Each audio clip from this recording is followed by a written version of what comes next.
pada saat dia menepuk tembok kemudian matanya berkaca-kaca. Tangan tepuk tembok dan mata berkaca-kaca. Emosinya Ferdy Sambo saat Karang cerita ke AKBP Ridwan.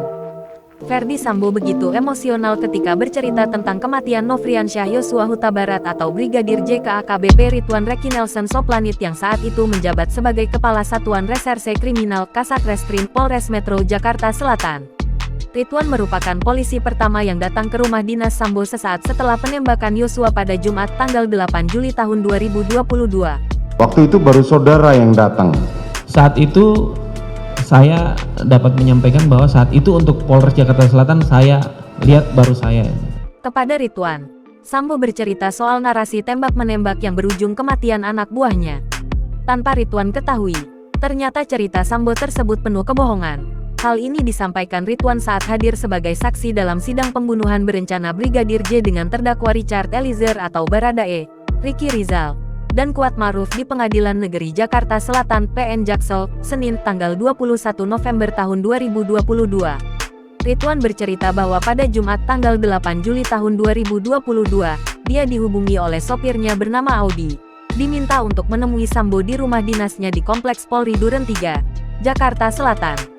Sopir Ridwan mengaku tak tahu maksud Sambo memerintahkan atasannya untuk menghadap.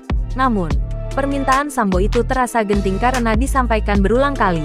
Sampai-sampai Ridwan ditelepon sebanyak 4 kali oleh sopirnya yang meneruskan pesan Sambo. Ridwan lantas bergegas ke rumah dinas Ferdy Sambo yang terletak persis di sebelah rumah dinasnya.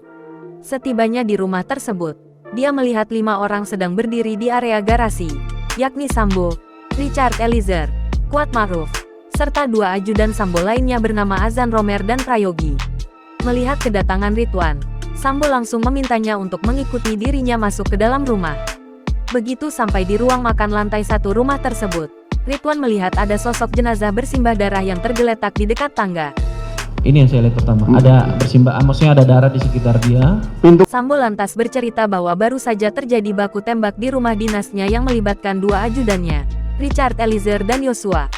Dalam insiden itu, kata Sambo, Yosua tewas tertembak, sedangkan Richard tak terkena satupun peluru. Menurut Sambo lagi, tembak-menembak itu dilatar belakangi oleh pelecehan yang dilakukan Yosua terhadap istrinya, Putri Chandrawati. Saat menyimak cerita tersebut, Ridwan sempat terkejut karena Sambo tiba-tiba menepuk tembok di hadapannya dengan emosional. Dia juga berulang kali menggeleng-gelengkan kepala, matanya bahkan berkaca-kaca seperti menahan tangis. Kemudian pada saat menganalisa, saya bicara apa adanya. Pada saat dia menepuk tembok kemudian matanya berkaca-kaca, saat itu saya juga jadi blank. Maksudnya saat itu saya menerangkan situasi saat itu, sehingga saya putuskan untuk saya langsung harus melaporkan pimpinan dan lebih spesifiknya harus mendatangkan olah TKP. Saudara keluar tadi kan? Saat itu langsung saya keluar. Keluar bertemu dengan saudara? Dengan Baradae.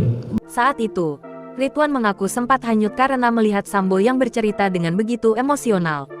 Namun, tak lama setelah itu, Ridwan berkoordinasi dengan jajarannya di Polres Metro Jakarta Selatan untuk melakukan olah TKP.